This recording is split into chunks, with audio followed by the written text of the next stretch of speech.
El siguiente programa es financiado con los recursos del Fondo para el Desarrollo de la Televisión de la Comisión Nacional de Televisión.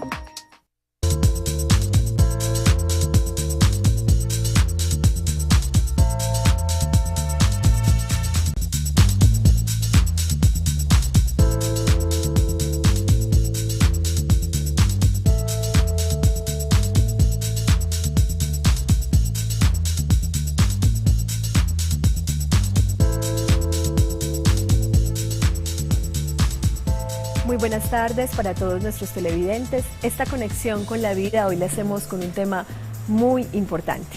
Aquí como medio de comunicación dedicado al servicio público, porque somos un canal público de televisión, la reflexión que hoy hacemos tiene que ver con aquello que muchas veces vemos en los medios, pero de una forma muy superficial. Nos quedamos con la estadística, nos quedamos simplemente con la fecha, con lo conmemorativo. Y hoy, 11 de septiembre, pues haciendo una reflexión de lo que fue y de lo que significa para la sociedad, para lo colectivo, mirar el tema del suicidio, entender qué pasa en la vida de un ser que decide acabar con su existencia, con su vida, tomar la decisión de irse de aquí de ese modo, qué pasa con su familia, qué tipo de duelo está por elaborarse en los seres amados que ven que un ser querido parte de este modo. El suicidio, una pregunta por la vida, ese es el tema de hoy a propósito de las jornadas mundiales celebradas, digamos, el día de ayer en torno al tema, pues creo que es un tema para reflexionar todos los días, pensar un poco más, un asunto que genera tabú y que definitivamente no es para nada un asunto de unos pocos, es un asunto de muchos, en todos los momentos de la vida vemos personas de distintas edades, de distintos estratos sociales, de distintas regiones que viven una situación como esta. Por eso los invito a conectarse con La Vida en Red y conocer la historia de María Elena Bravo Galván. Ella, madre de familia, y lo que ha vivido toda su familia en torno al tema. Veamos.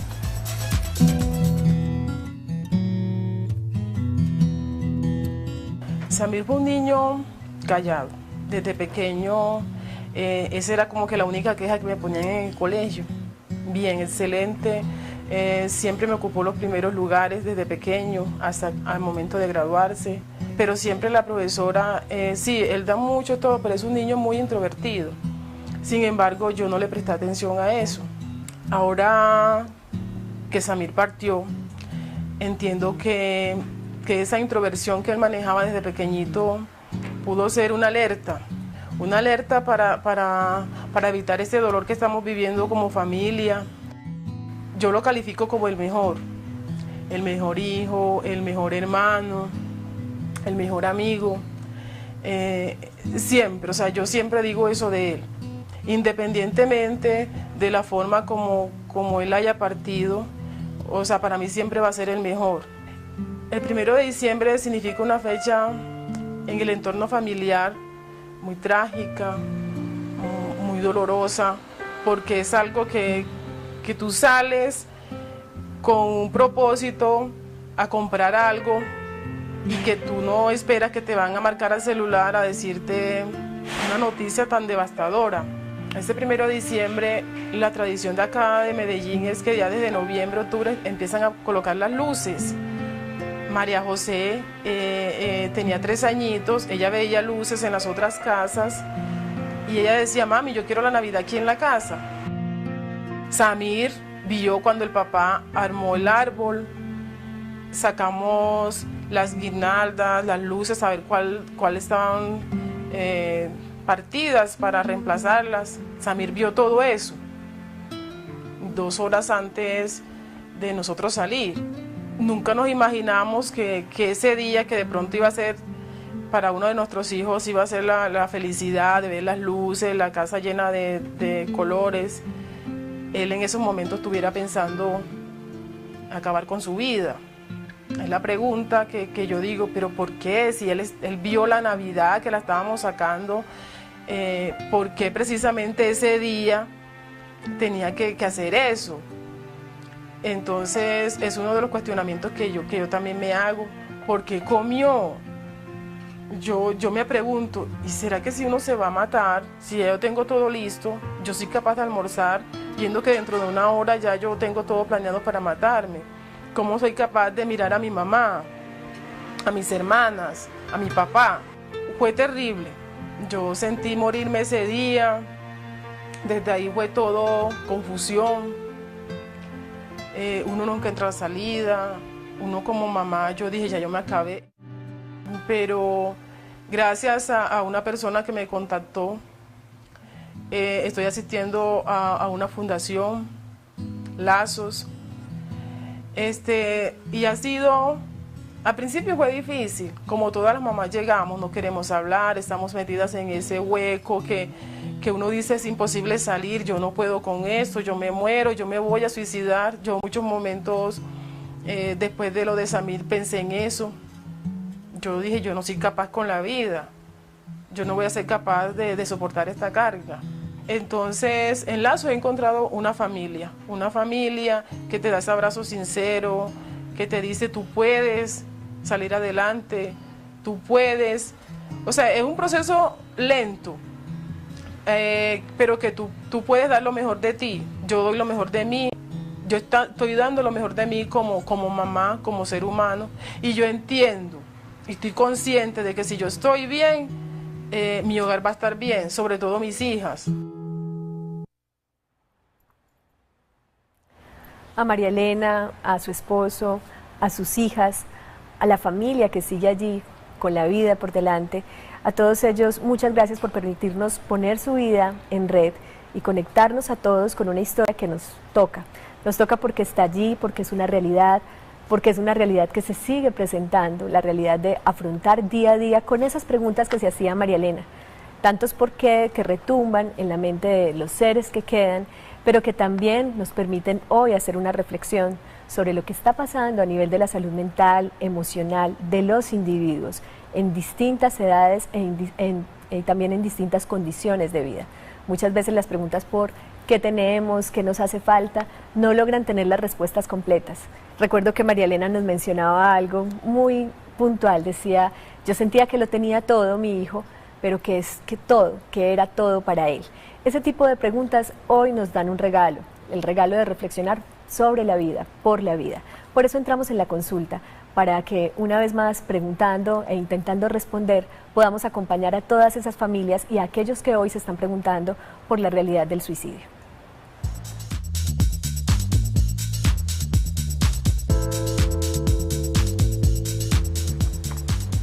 Y en la tarde de hoy nos acompaña una invitada muy especial. Ya es aliada de esta red vital, ella es Diana Luz Arango, psicóloga, es miembro también de la Fundación Lazos, esta fundación de la que estaremos hablando más adelante y que María Elena Bravo nos mencionaba. Y Diana Luz también vivió en su vida como madre, en su vida familiar, la pérdida de un ser amado de este modo. Ya nos contarás, Diana, también cómo llegas a ser también la terapeuta que eres hoy en el proceso de ayuda y acompañamiento a otros. Gracias, Diana, por estar aquí.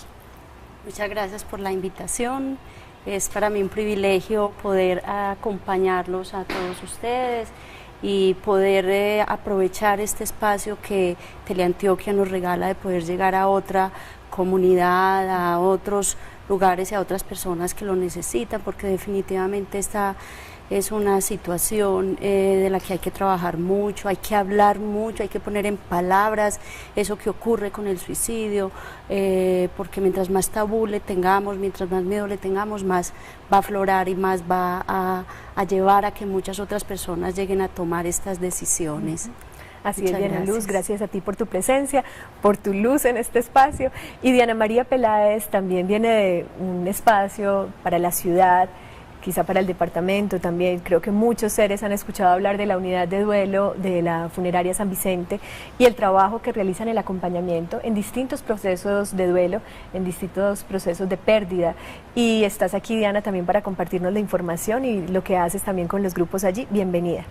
Muchas gracias por esta invitación, muchas gracias por permitirnos a nosotros mostrar un poquito de lo que se hace en la unidad de duelo y tener la fortuna de acompañar personas que están sufriendo un intenso dolor, además de este espacio, de tratar este tema tan importante que muchas veces no queremos mirar de frente y que es una problemática real.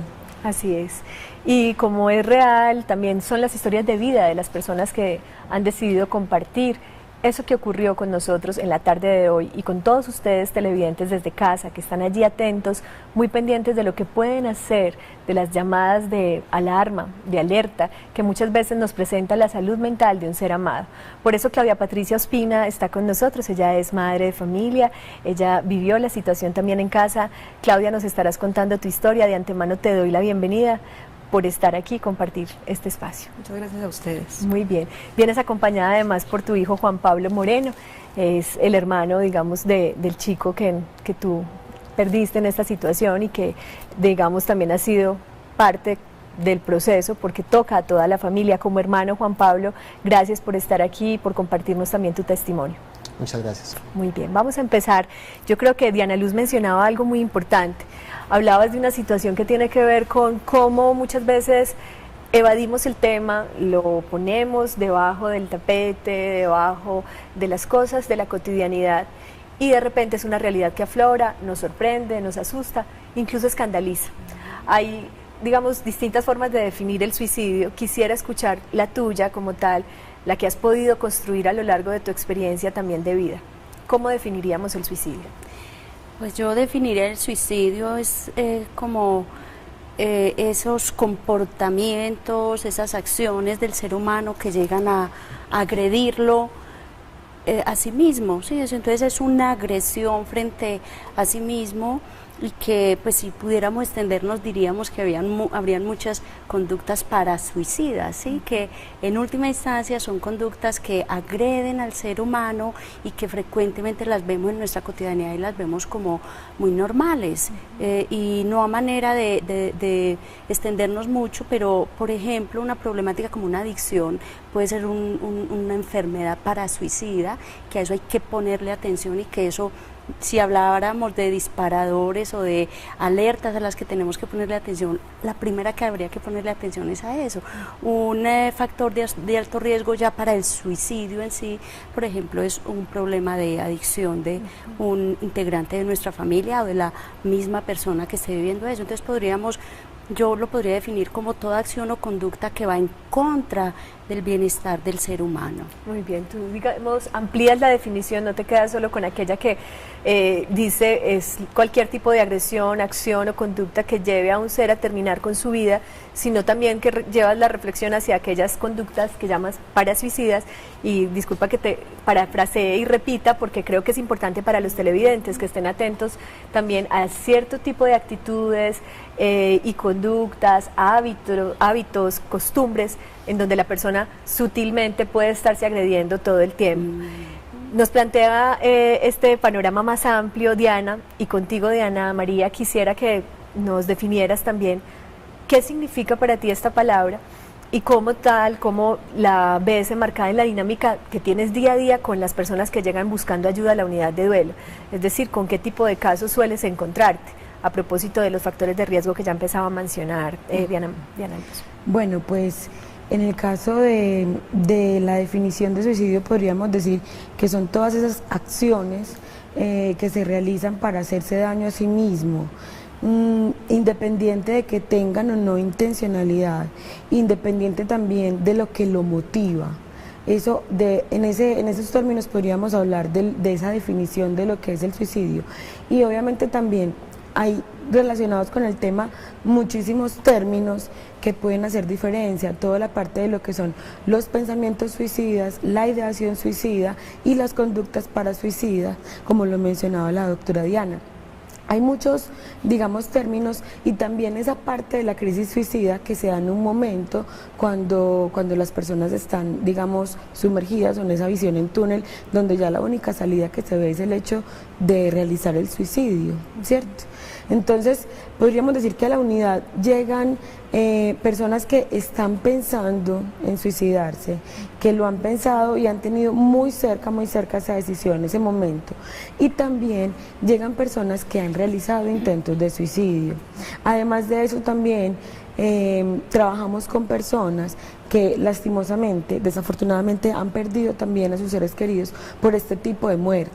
Entonces es el contacto que tenemos con todo este fenómeno a nivel social.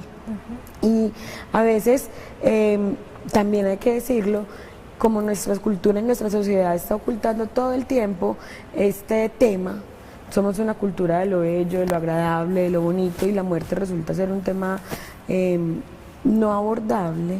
Entonces, también desde ese punto de vista, lastimosamente tenemos que decir que hay muchos casos que no conocemos, pero que realmente están relacionados con el tema.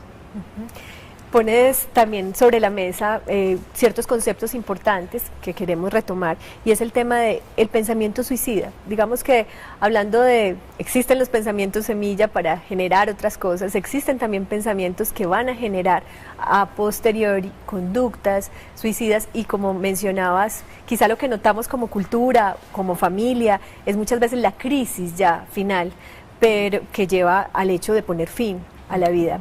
Esos tipos de alertas, ese tipo de pensamientos, ese tipo de alarmas suelen estar ¿de qué lado? O sea, ¿qué tipo de indicios puede tener una persona para darse cuenta que un familiar puede estar viviendo una situación de riesgo? Con el suicidio tenemos que decir, como alguna vez lo leía en algún documental, es una amenaza silenciosa. Es un tema que las personas del común no nos percatamos de lo que está sucediendo, de lo que está pasando por el corazón o el pensamiento de un ser humano que siente o que ha pensado en este tema. Por eso lo decía, la gran mayoría de los seres humanos en algún momento de nuestra vida, por alguna situación de tristeza o alguna crisis de las que vivimos los seres humanos, hemos pensado en el suicidio como una opción o hemos querido desaparecer. Y ahí hay una gran diferencia entre uno tener un pensamiento constante de pensar en la muerte como una opción. Es bien diferente, pero lo que debemos de intervenir es que no todos los seres humanos tenemos las estrategias suficientes como para sobrevivir a estas crisis. Hay personas que se pueden, simplemente no pueden ver otra opción. No es un asunto de querer o no, sino que es un asunto de sufrimiento.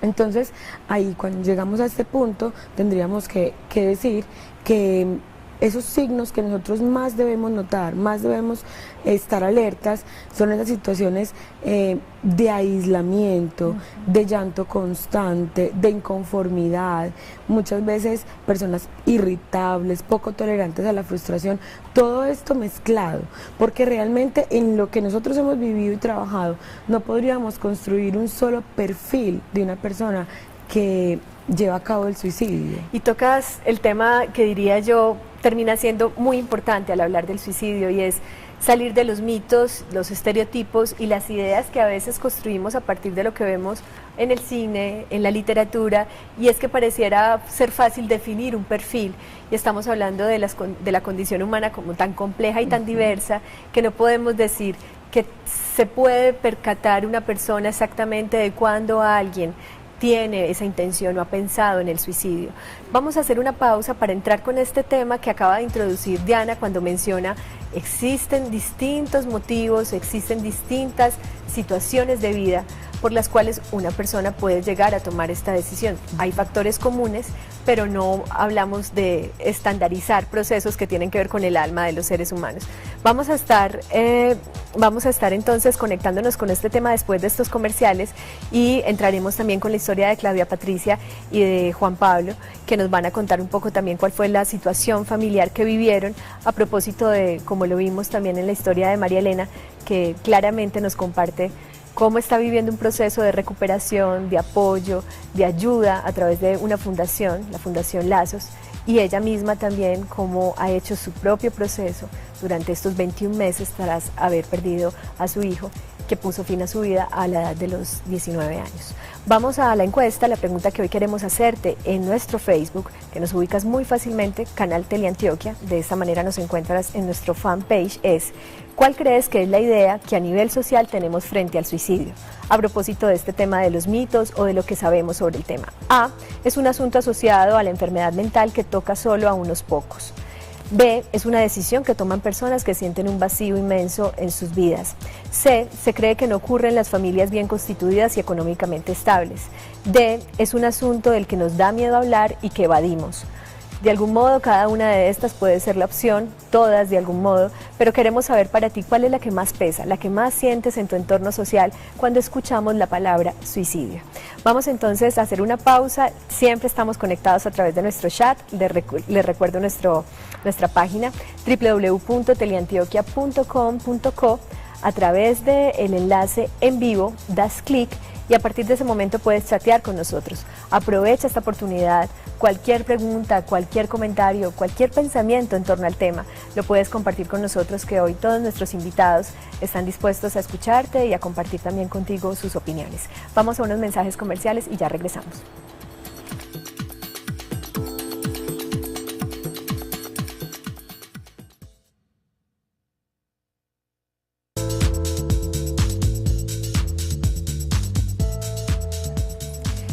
Seguimos conectados con la vida y hoy con un tema muy importante a propósito de las jornadas mundiales de prevención del suicidio y específicamente hoy en Red Vital una jornada de reflexión sobre la vida, sobre lo que significa la vida también y de qué maneras vemos la muerte, cómo la imaginamos y qué tipo de pensamientos, sensaciones, dolores hay detrás de los seres que toman la decisión de acabar con sus vidas. Diana Luz, querías comentarnos algo, adelante. Sí, yo pienso que es importante tener muy claro que generalmente tenemos, y hace parte también de los mitos, se tiene el mito de que se suicidó y le echamos la culpa a lo último que ocurrió, porque peleó con la novia, porque perdió el año, porque tuvo un altercado en la familia, porque los padres se separaron, como a la última situación que ocurrió. Pero entonces inmediatamente viene la pregunta, bueno, entonces si eso fuera así, pues entonces todas las personas que les pasa eso también harían lo mismo, y llegamos a darnos la respuesta de que no todas las personas tienen como camino el suicidio. Entonces desde aquí es importante reconocer que el suicidio, para que se dé esa situación del suicidio, tiene que unirse en muchos factores, no es un solo factor. Entonces podemos decir que es una situación multicausal. Un primer factor importante, por ejemplo, es estructura de personalidad, como lo decía ahorita Diana María, me apoyo un poquito en las palabras de ella. Por lo general son personas irritables, son personas con baja tolerancia a la frustración, son personas que les dificulta mucho el cambio, se les ve conductas para suicidas antes de que lleven a cabo el suicidio específicamente. Entonces, si fuéramos a mirar, y como de pronto ahorita nos lo puede compartir Claudia, generalmente vemos esos comportamientos pues nos parecen muy normales. Y lo otro que se debe dar ya es un estímulo estresor, que ya podríamos decir que es el desencadenante, donde ellos, por estas características de personalidad, indudablemente lo que hacen es ya tomar la decisión por algún desencadenante específico. Entonces yo pienso que esto ya ayuda a disminuir un poco de culpa en los padres, en la familia, porque siempre queda la pregunta ¿qué hice o qué dejé de hacer? Y realmente lo que hubieras hecho, lo que hubieras dejado de hacer, esa estructura de personalidad de ese ser humano, más bien esa persona debe haber hecho cargo, debemos haberle ayudado a que revisara su estructura de personalidad para tener mayores elementos para enfrentar situaciones adversas que se presentan en la vida. Cuando hablas de la estructura de la personalidad, me parece importante, a propósito de ir corriendo el velo de culpabilidades, de reproches que vienen de afuera e internamente en los seres amados que viven esa situación de la pérdida de un ser querido, me surge esa inquietud. Muchos padres creen, hermanos, amigos, creen que esa estructura de la personalidad es algo que resulta de lo que ellos hicieron con ellos, con los hijos, con los hermanos. Y hay un factor que tiene que ver con algo que se le escapa a la familia. Quisiera que habláramos de esa estructura de personalidad para que las personas entiendan también que hay un asunto en donde incluso los seres más cercanos como padre, madre o hermanos no logran llegar, porque dos hijos son distintos, dos seres son distintos. ¿Eso qué es? Muy buena tu pregunta, Ana Lucía, y yo aquí también pondría otro componente que a veces se nos olvida, porque pensamos que simplemente actuó así porque lo aprendió. Y aquí no estoy diciendo que no, los padres a veces no tengan que revisar la manera como están acercándose a sus hijos, indudablemente hay que revisarlo, pero también tenemos que tener otro componente, y aquí sí que viene a juego lo que es la enfermedad mental, y la enfermedad mental sí que tiene un componente muy biológico y hereditario. Entonces, por eso es delicioso poder hablar de este tema, porque resulta que cuando yo conozco mi historia, y no solamente hablo de la historia de cada uno como seres humanos, sino de la historia de nuestra familia, qué enfermedades hay, qué padeció una tía, un abuelo, un primo, no sé, y empiezo, entonces aquí empezamos a juntar como ese cúmulo de factores que tenemos que entrar a analizar, no es uno solo. Entonces, historia familiar, entonces cuando descubrimos, uy, ves que resulta que por allí escuché que un tío tuvo tal enfermedad y estuvo hospitalizado y medicado, pero el primo también, pero resulta que mi hijo, mi pareja, mi esposo, no sé, mi hermano, le estoy viendo estos comportamientos, ya esos son alertas para que vamos acompañando a la persona a ir pensando o acompañando a nosotros mismos y revisándonos nosotros mismos, porque la prevención no es solamente de nosotros hacia el otro, y no yo conmigo mismo qué estoy haciendo y cómo me estoy protegiendo, cómo estoy generando espacios para fortalecerme emocionalmente, porque es que no solamente nos tenemos que fortalecer físicamente con la alimentación, sino emocionalmente cómo me estoy, y espiritualmente cómo me estoy fortaleciendo para ser capaz y no repetir la historia de lo que yo vi frente a situaciones de mi propia familia. Entonces mira que son cosas que no solamente son del actuar del padre y la madre y hermanos, sino también el reconocimiento del poder hablar y contar historias, como es de rico uno sentarse con su familia a escuchar esas historias, no solamente por el disfrute, sino por estar conociendo qué puede repetirse en mí mismo o en un integrante de mi familia, y podamos apoyarnos mutuamente. Así es. Muchas gracias, Diana. Claudia, cuéntanos un poco tu historia. Hace 22 meses atrás tuviste que vivir esta situación también con tu hijo, con Juan Esteban, de 24 años.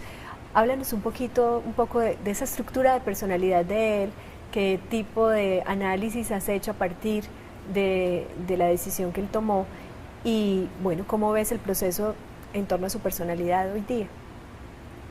A ver, Juan Esteban es una persona muy sociable, muy alegre, con muchos amigos, muchas amigas. A diferencia de pronto de Juan Pablo, le gustaba mucho hacer fiestas, por todo hacía un asado. O sea, era una persona muy, muy alegre, y si estaba en las fiestas de familia, todos lo esperábamos para que nos hiciera de pronto el chiste y nos amenizara más la fiesta. ¿Qué más? Pero ya después de la muerte de él, ya me di cuenta yo, o sea, de esa otra parte que está como por allá, que uno no la percibe, o que uno no se imagina que de pronto por alguna circunstancia va a salir como a flote, o si va a haber como una crisis en cuanto a eso. Entonces, ya ahora me acuerdo que el pequeñito era el que llegaba con la cortada en la cabeza grandísima, me lo traían los amiguitos, o se hacía cortes, resultaba con cortadas también en el cuerpo, y decía que era que estaba haciendo algo con el bisturí y que se había cortado sin querer.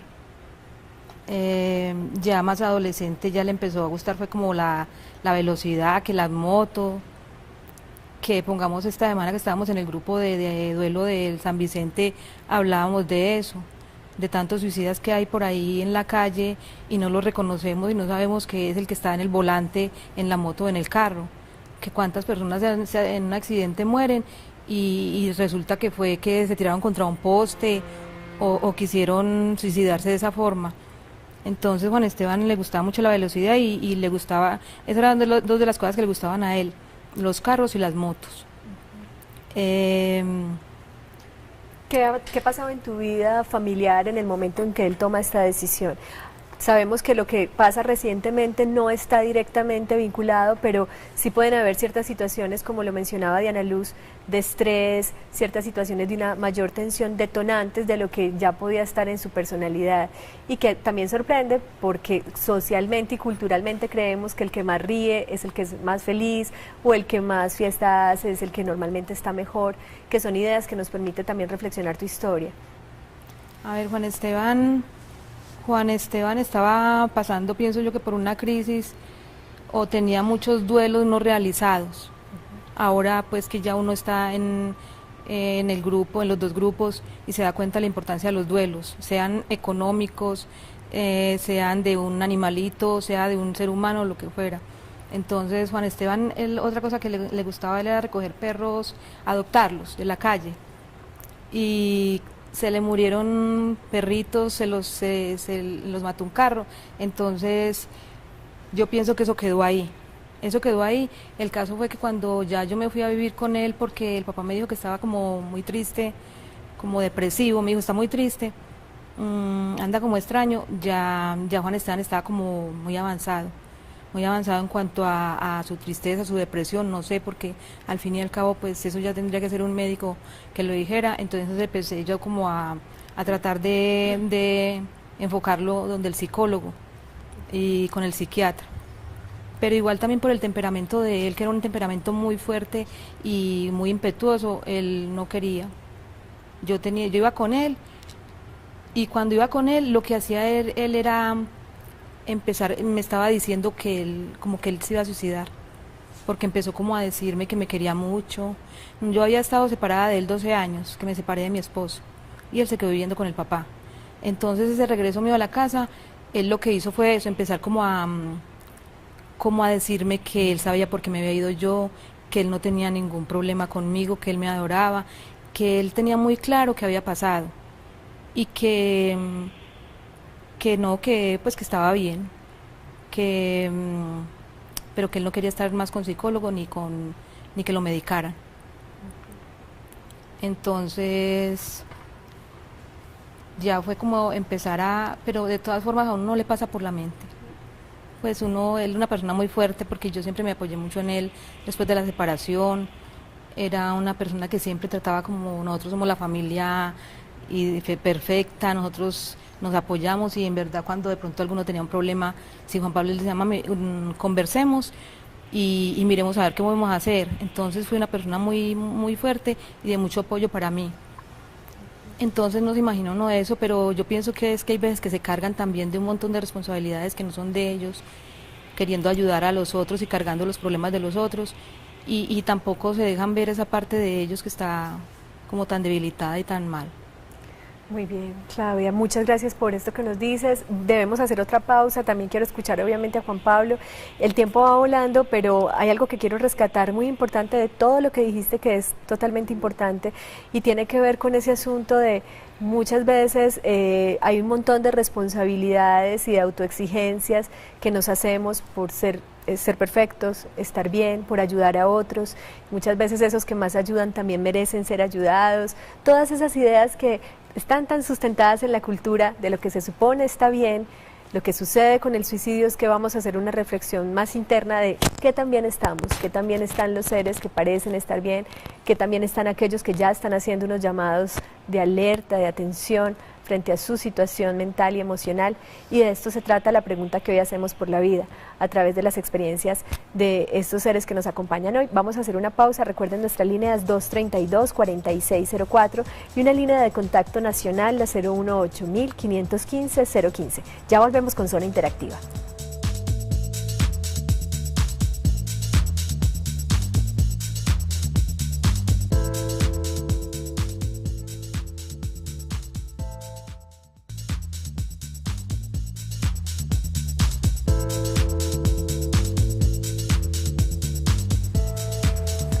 Seguimos aquí conectados con la vida y entramos en Zona Interactiva.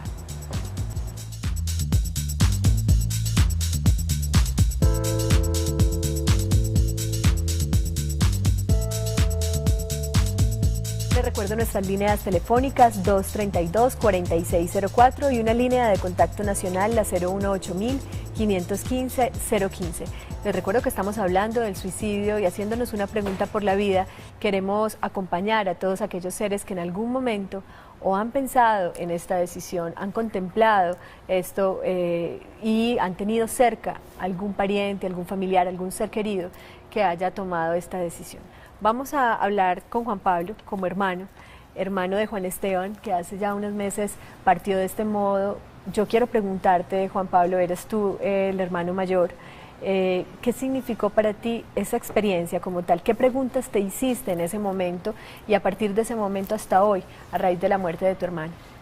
A ver, fue un momento duro y las preguntas es que uno dice, pero, o sea, es como un momento de asombro, como que uno dice, pero ¿qué pasó? ¿O qué faltó? ¿O qué no le pregunté en el momento en los días antes de que eso fuera a pasar? Entonces, si uno dice, pero si yo ayer estuve con él y estuvimos normal, estuvimos charlando y no se habló nada de eso, entonces, o sea, le deja a uno como una inquietud muy grande, como si uno hubiera hecho tal cosa, no hubiera pasado eso, si uno hubiera estado con él en ese momentico, no hubiera pasado eso, entonces son como respuestas internas que uno se busca, como buscándole una solución, pues algo que ya no tiene solución porque igual ya lo hizo, entonces ya no hay nada que hacer con respecto a eso, pero sí, o sea, lo deja uno pensando digo que más que todo en lo que viene para la vida de uno, para los hijos de uno, o sea, para las familias que uno a veces ve cosas muy normales y en realidad no son tan normales. O sea, puede ser un detonante para alguna persona que esté pronta a hacer eso y uno a veces deja pasar las cosas así como desapercibidas, como si fuera muy normal. Juan Pablo, ¿qué cosas ves hoy que antes veías muy normales y ya no las ves tan normales? ¿Qué rasgos de pronto, qué actitudes, qué momentos en la vida con Juan Esteban recuerdas tú que te pudieron haber generado una sensación de algún vacío, algún dolor, algún duelo, como decía Claudia como mamá, que él podía quizá no haber elaborado, algo que pasara a nivel interno en él? A ver, o sea, como de algún duelo, o sea, uno nunca sabe porque igual él mantenía mucho pues como con su novia y, o sea, le gustan mucho las mujeres, entonces uno no se alcanza a imaginar pues como que pronto haya sido por una mujer. Pero sí nota uno que unas veces él me recogía a mí del trabajo, entonces cuando me recogía yo lo veía normal y charlábamos y molestábamos, pero en ciertos momentos que lo llamaba a la casa yo le sentía la voz así como cuando uno está bajito, como de ánimo, pero yo de pronto se acaba de levantar o de pronto tiene pereza y de pronto era que está en un momento de crisis o pensando alguna cosa así. Entonces ya uno dice, de pronto en ese momento era que él tenía alguna tristeza y de pronto delante de mí no la expresaba. Así es. Gracias, Juan Pablo. Este tema de poder expresar y hablar de los sentimientos es un asunto que está tocando Juan Pablo, que lo veíamos en La Vida en Red, en la historia de María Elena, y la posibilidad también de asumir, no solo cuando estamos bien, sino también cuando estamos mal, y acompañarnos en los procesos de descenso, de tristezas, no solamente ante la enfermedad diagnosticada, sino también en momentos de cambio. Yo quiero darle paso a Luz Estela, que está en la línea. Luz Estela Alcaraz nos llama desde Río Negro. Luz Estela, bienvenida, buenas tardes. Buenas tardes. Gracias por estar con nosotros. ¿Qué nos quieres contar, Luz Estela? A ver, yo soy una persona que he estado como en los dos lados opuestos. Soy una persona que el mundo conoce como la mujer fuerte, la mujer que quiere o tiene todo el mundo a los pies, pero también que por momentos he estado al borde de cometer el suicidio. Luz Estela, esto que estás diciendo, digamos que nos sirve para entender también cómo no existe un solo modo de ser, cómo una persona y una personalidad puede moverse de un lado a otro. ¿Sientes tú que ha habido algo en tu vida en particular, un pensamiento recurrente, una idea que permanece de vacío, de tristeza, algo que nos quieras compartir de lo que se te pasa por la cabeza cuando dices yo quisiera no estar aquí? Sí, a ver, no sé, todos los seres humanos tenemos un pasado y el mío ha tenido etapas bastante dolorosas que de pronto todavía cargo con ellas y por momentos tengo cualquier problema y me recuerda todo eso atrás y es donde caigo de nuevo como en esa, ya estoy cansada, tengo 25 años pero no quiero seguir, no quiero continuar, pero entonces no doy como a conocer eso ante la gente, ante el mundo, sino que me lo guardo solo para mí.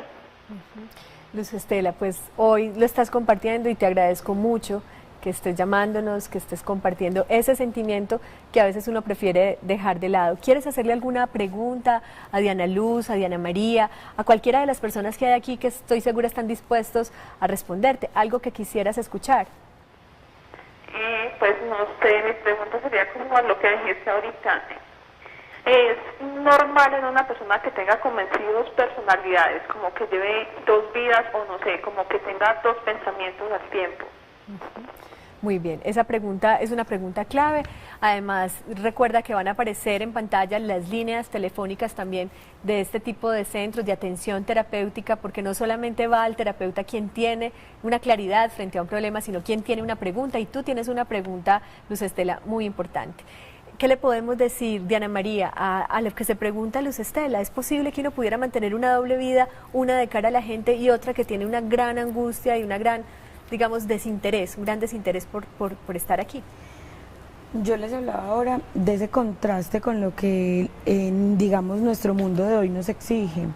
Y muchas veces estamos todo el tiempo queriendo ser muy exitosos, queriendo ser muy agradables, queriendo siempre mostrar a los demás que estamos bien. Y se genera también esa otra parte, ese otro lado, ese ser humano que muchas veces está sufriendo en silencio. Entonces, de acuerdo a eso, se empiezan a crear esas ambivalencias y esa dualidad en cuanto a lo que uno siente y lo que el medio le exige. De hecho, estas personas, como en el caso de la televidente, muchas veces se sienten muy solas con sus pensamientos, no en el sentido solo de estar solo en un lugar sin otro ser humano, no en la soledad física, sino en la soledad interior. Y eso nos genera mucha frustración y mucho sufrimiento también, como lo decía ahora. Entonces, de alguna manera, es también buscar esos espacios para ser escuchados, para encontrar esa coherencia entre lo que uno muestra a los demás y entre lo que uno de verdad siente y lo que de verdad es. A veces eso que uno siente es aprobado y posiblemente identificado con otro. Entonces, cuando nosotros buscamos ese entender, esa comprensión, podemos encontrar un lugar y un espacio. Y desde ahí también podríamos decir que no solamente un psicólogo, un psiquiatra, un sacerdote o cualquier otro tipo de orientador son las personas que pueden ayudar en el tema. Las estadísticas nos mencionan que la gran mayoría de las personas que cometen actos suicidas lo comentan a cualquier persona, no necesariamente un profesional de la salud mental, sino cualquier persona, el señor de la tienda, el señor en el bus, que le quiere decir algo, porque la verdad es que la soledad nos lleva a esos niveles y nos lleva a esos puntos en que no sabemos decir, expresar lo que estamos sintiendo. Entonces, ahí encontrar una coherencia, encontrar espacios para ser escuchados, para ser nosotros y para liberarnos de muchas cargas que a veces no necesitamos y que a veces no son tan únicas. No son tan únicas. A veces, digamos, estar mal no es un asunto tan atípico ni tan insostenible, sino que es un asunto muy cotidiano, hace parte de la vida y quizá lo que requerimos es ser acompañados, buscar acompañar ese sentimiento y hablar de ese sentimiento. Acá aparece algo que es muy importante, está detrás de lo que nos están contando, tanto Luz Estela que nos llamó como lo que nos dice Diana, y es el tema de la autoestima también. Hay una situación real, y es que aunque nos veamos bien, aunque parezcamos estar bien, hay muchos dolores en cuanto a ser aceptados o no ser aceptados, ser valorados o no. Hablemos de este tema que parece tan común, que hay tantos libros de superación, pero ¿cuál es la esencia de verdad? ¿En qué situación se encuentra la autoestima de un ser que busca agredirse, intenta suicidarse o de hecho lo hace? ¿Qué pasa con la autoestima de ese ser? Pues indudablemente podríamos decir que un componente y una característica de la persona que ella intenta suicidarse y que logran quitarse la vida es que tienen su autoestima muy mal. Y hace poco escuché los resultados de un estudio donde decían que el 90% de la población tenía baja autoestima. Entonces, desde ahí indudablemente ahí ya hay un factor de riesgo grandísimo, desencadenante de un intento de suicidio. Hay que ocuparnos de eso, y yo al escuchar ahora a Juan Pablo, a Claudia, a Diana, pues venían a mi mente muchas reflexiones de cosas que he conocido, he aprendido desde mi profesión como psicóloga, pero desde mi experiencia personal también. Y yo pienso que en el fondo de todo este fenómeno del suicidio es el sentido de la vida, ¿sí? y tiene que ver con lo que Luz Estela, nuestra televidente, nos comparte. A veces ponemos el sentido de vida afuera, en darle gusto a muchas personas, entonces es donde casi nos ponemos máscaras de mucha felicidad y de mucha capacidad, cuando realmente por dentro hay un gran vacío. Entonces, indudablemente esta vida no es sencilla, no es fácil, y hay que tener espacios donde nutrirnos positivamente. Cada uno encontramos esos espacios, puede ser un proceso terapéutico, esos grupos de amigos, de amigas, pero personas que nos están alimentando de una vida de una manera positiva para encontrarle un sentido más trascendente a la vida, y desde ahí cualquier situación no nos va a desmoronar, y eso indudablemente va a trabajar también a mejorar nuestra autoestima. Exacto, espacios de pronto en donde no, porque podemos estar acompañados, como decía Diana María, pero sentirnos solos, entonces espacios en donde podamos ser honestos también con lo que sentimos nos falta o nos hace falta. ¿Querías anotar algo sobre el tema de la autoestima? Sí, muchas veces, y acá estamos hablando de que lo que a veces parece ser no lo es, y la baja autoestima no solamente viene de la manera más evidente de una persona que está desaliñada o aparentemente no se quiere, digamos, en los rasgos más evidentes como vestirse mal o de pronto no pensar en arreglarse, en fin. Hay muchas formas de tener baja autoestima. Como de igual manera no podemos detectar a veces esos trastornos mentales. Yo pienso que también es un compromiso social el detectar esas personas que a veces están necesitando también afecto y escucha. Nuestra cultura nos ha llevado a pensar siempre que quien se suicida lo hace por valentía o por cobardía, y hay una serie de mitos y de falsas creencias, o diría creencias que no nos ayudan en este tema. Entonces también es ir un poquito como más allá. A veces nosotros vamos en el día a día, en la cotidianidad, y nos encontramos esas personas que uno dice, está triste, está aburrida y debería prestarle atención, pero continúo con todo lo que tengo que hacer. O no solamente tristeza o aburrición, sino algo que nos llama la atención en particular, algo que sentimos que no está bien. Entonces, yo pienso que desde ahí también es generar un compromiso de todos. Si yo bien no sé cómo abordarlo, no sé cómo orientar a una persona, yo puedo direccionarlo hacia personas, instituciones como las que hemos hablado el día de hoy, que pueden tener la idoneidad para hacerlo. De hecho, una persona que tiene un pensamiento suicida, una persona que está pensando en el suicidio como una opción, necesita un abordaje integral de todos los tipos, espiritual, médico, psicológico, y es necesario que todos tengamos esta información. Y también frente al duelo como tal, entender que existe también un libre albedrío, y aquí quisiera que retomáramos esto después de esta pequeña nota a la que los voy a invitar, porque está también claro que hay seres que han buscado ayuda o han tenido la ayuda que sus familiares les han ofrecido, pero en el fondo ellos tampoco han decidido recibirla. Quisiera anotar esto también después de esta nota, que les pone en contacto con más información a propósito del duelo, del dolor que queda en los que viven y en los que sienten que aunque ofrecieron herramientas, ese ser finalmente decía que no, ¿cierto? Que no quería. Vamos entonces en conexión, como siempre, unos recomendados para ustedes acerca del tema que hoy elegimos. Esta semana, en conexión con el Día Mundial de la Prevención del Suicidio, te recomendamos leer el libro Suicidio, Neurobiología, Factores de Riesgo y Prevención, pues explica la prevalencia y los componentes que se asocian con la conducta suicida. Además, brinda herramientas y conocimientos básicos para evitar cualquier tipo de comportamiento que atente contra la vida. Este libro fue escrito por Jorge Forero Vargas y lo puedes encontrar en la biblioteca de la Universidad de Antioquia. Y con el propósito de tejer una red de información frente al tema, te invitamos a visitar la página www.redpapás.org/prevenciónsuicidio/ que expone por qué esta situación puede ser un riesgo potencial para cualquier persona de la familia y argumenta por qué es importante hablar del tema. Recuerda visitar nuestro micrositio en www.teleantioquia.com.co. Síguenos en Facebook como Canal Teleantioquia y búscanos en Twitter como @teleantioquia /Red Vital.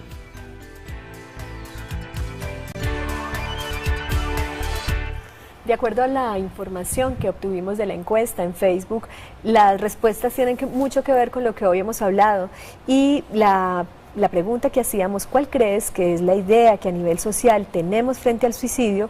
Un 0% reconoce el suicidio como un asunto asociado a la enfermedad mental y que toca solo a unos pocos, es decir, probablemente cada vez entendemos que no es un asunto de unos pocos. Sin embargo, el 75% de las personas reconoce que es una decisión que se toma en medio de un vacío inmenso, personas que sienten un vacío inmenso en sus vidas. Un 17% cree que no ocurre en las familias que están bien constituidas y económicamente estables, o sea, un 17% está un poco por lo que reconocemos también es un mito, porque pasa en distintos estratos y en familias que llamamos funcionales y en familias que aparentemente llamamos no funcionales.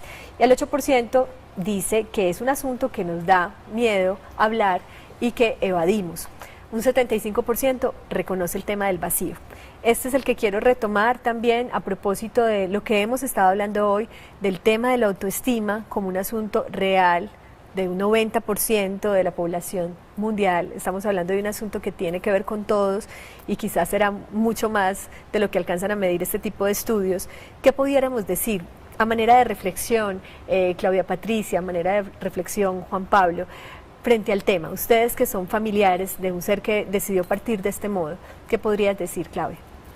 En cuanto a la autoestima. Sí, en cuanto a la autoestima, en cuanto a lo que le puedes decir a los seres humanos, no solamente a las madres de familia, sino también a los seres que puedan estar pasando un momento de vacío en sus vidas. A ver, yo me pongo en los zapatos de Juan Esteban y también como mamá, como familia, porque muchas veces en la vida de uno llegan circunstancias y problemas que uno no ve sino esa salida, o ve otras salidas pues también que no son muy buenas. Yo pienso que los seres humanos estamos muy pendientes de otras cosas, que no nos fijamos mucho en la gente que tenemos alrededor.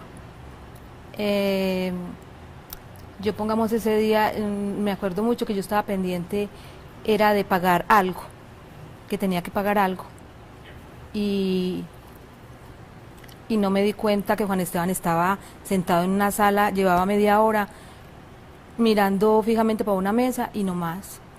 Entonces hay cosas tan importantes del ser humano, o sea, en sí, que no nos fijamos y que no estamos como sensibles a eso, por estar pendiente de lo material y de otras cosas que no son tan importantes, que tienen solución. Que tienen solución. Gracias, Claudia Patricia. Juan, ¿quería decir algo? Que lo más importante no es la plata o lo material, que hay cosas mucho más importantes es muy buena una buena educación desde los hijos. O sea, hay que estar pendiente de ellos desde que comienzan, desde que están pequeñitos, para que más adelante no se salgan de las manos y ellos encuentren en el suicidio una salida. Dianas, brevemente, se nos acabó el tiempo ya. Bueno, yo pienso que la salud mental es un tema al que hay que prestarle atención. Indiscutiblemente el suicidio es una realidad y nosotros debemos mirar esta realidad y tenemos que intervenirla, estar atentos. Así es. Y que pienso que es mejor pecar por mucho consultar y mucho indagar a que probablemente ocurran situaciones que podemos prevenir, pero también siendo conscientes que tenemos algo que es el libre albedrío y que también hay cosas que como padres profesionales podemos hacer, pero otras que no y hacen parte de la decisión de cada persona. Otras que escapan a nuestra voluntad y a nuestro apoyo o asistencia. Sin embargo, de esto se trata, de reflexionar. Un aplauso inmenso para ustedes desde el corazón por ser capaces de estar haciendo esa labor y acompañándose y acompañándonos en este proceso de entender la vida también. A todos nuestros televidentes un abrazo inmenso también y quedamos con esta reflexión. La salud mental es algo vital, un asunto que no debemos mirar por encima, sino desde el día a día. Un aplauso para ustedes. Gracias.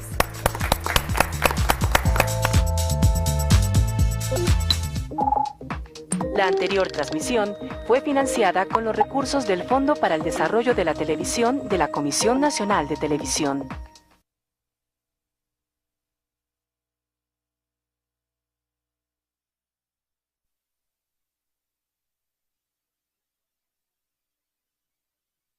Familia, ¿qué tipo de duelo está por elaborarse en los seres amados que ven que un ser querido parte de este modo? El suicidio, una pregunta por la vida, ese es el tema de hoy a propósito de las Jornadas Mundiales celebradas, digamos, el día de ayer en torno al tema, pues creo que es un tema para reflexionar todos los días, pensar un poco más, un asunto que genera tabú y que definitivamente no es para nada un asunto de unos pocos, es un asunto de muchos. En todos los momentos de la vida vemos personas de distintas edades, de distintos estratos sociales, de distintas regiones que viven una situación como esta. Por eso los invito a conectarse con La Vida en Red y conocer la historia de María Elena Bravo Galván.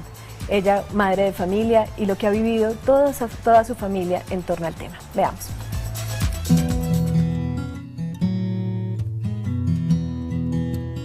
Samir fue un niño callado. Desde pequeño, esa era como que la única queja que me ponían en el colegio. Bien, excelente. Siempre me ocupó los primeros lugares desde pequeño hasta al momento de graduarse. Pero siempre la profesora, sí, él da mucho todo, pero es un niño muy introvertido. Sin embargo, yo no le presté atención a eso. Ahora que Samir partió, entiendo que esa introversión que él manejaba desde pequeñito pudo ser una alerta para evitar ese dolor que estamos viviendo como familia. Yo lo califico como el mejor hijo, el mejor hermano, el mejor amigo, siempre, o sea, yo siempre digo eso de él, independientemente de la forma como él haya partido, o sea, para mí siempre va a ser el mejor. El 1 de diciembre significa una fecha en el entorno familiar muy trágica, muy dolorosa, porque es algo que tú sales con un propósito a comprar algo y que tú no esperas que te van a marcar al celular a decirte una noticia tan devastadora. Este 1 de diciembre, la tradición de acá de Medellín es que ya desde noviembre, octubre empiezan a colocar las luces. María José tenía 3 añitos, ella veía luces en las otras casas y ella decía, mami, yo quiero la Navidad aquí en la casa. Samir vio cuando el papá armó el árbol, sacamos las guirnaldas, las luces, a ver cuál estaban partidas para reemplazarlas. Samir vio todo eso 2 horas antes de nosotros salir. Nunca nos imaginamos que ese día, que de pronto iba a ser para uno de nuestros hijos, iba a ser la felicidad de ver las luces, la casa llena de colores. He encontrado una familia que te da ese abrazo sincero, que te dice tú puedes salir adelante, tú puedes. O sea, es un proceso lento, pero que tú puedes dar lo mejor de ti. Yo doy lo mejor de mí.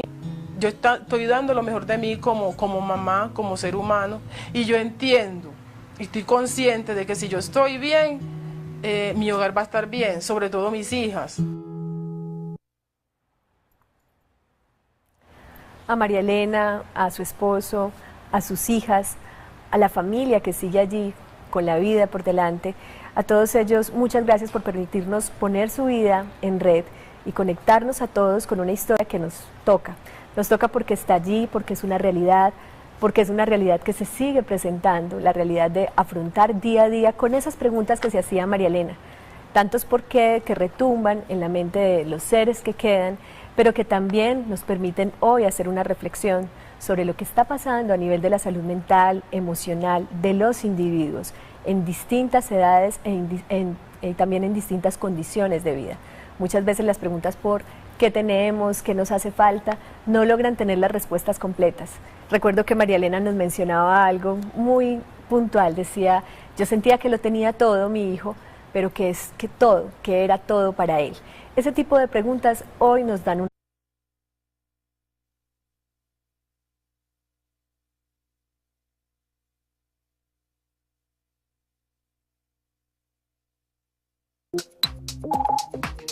El siguiente programa es financiado con los recursos del Fondo para el Desarrollo de la Televisión de la Comisión Nacional de Televisión.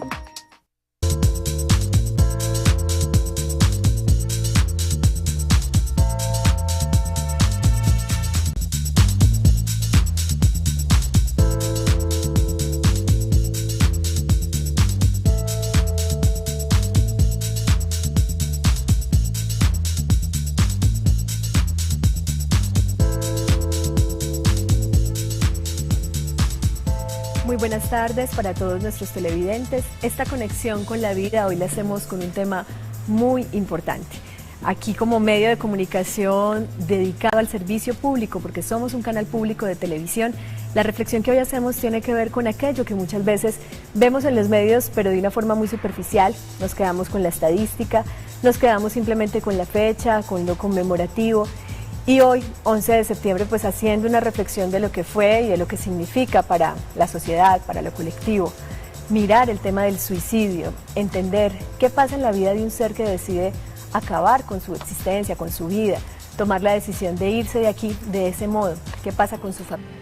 Él en esos momentos estuviera pensando acabar con su vida. Es la pregunta que yo digo, pero ¿por qué? Si él vio la Navidad que la estábamos sacando, ¿por qué precisamente ese día tenía que hacer eso? Entonces es uno de los cuestionamientos que yo también me hago. ¿Por qué comió? Yo me pregunto, ¿y será que si uno se va a matar, si ya yo tengo todo listo, yo soy capaz de almorzar, viendo que dentro de una hora ya yo tengo todo planeado para matarme? ¿Cómo soy capaz de mirar a mi mamá, a mis hermanas, a mi papá? Fue terrible. Yo sentí morirme ese día, desde ahí fue todo confusión, uno nunca entra a salida, uno como mamá, yo dije ya yo me acabé, pero gracias a una persona que me contactó, estoy asistiendo a una fundación, Lazos, y ha sido... Al principio fue difícil, como todas las mamás llegamos, no queremos hablar, estamos metidas en ese hueco que uno dice es imposible salir, yo no puedo con esto, yo me muero, yo me voy a suicidar. Yo en muchos momentos, después de lo de Samir, pensé en eso. Yo dije, yo no soy capaz con la vida, yo no voy a ser capaz de soportar esta carga. Entonces, en Lazo he encontrado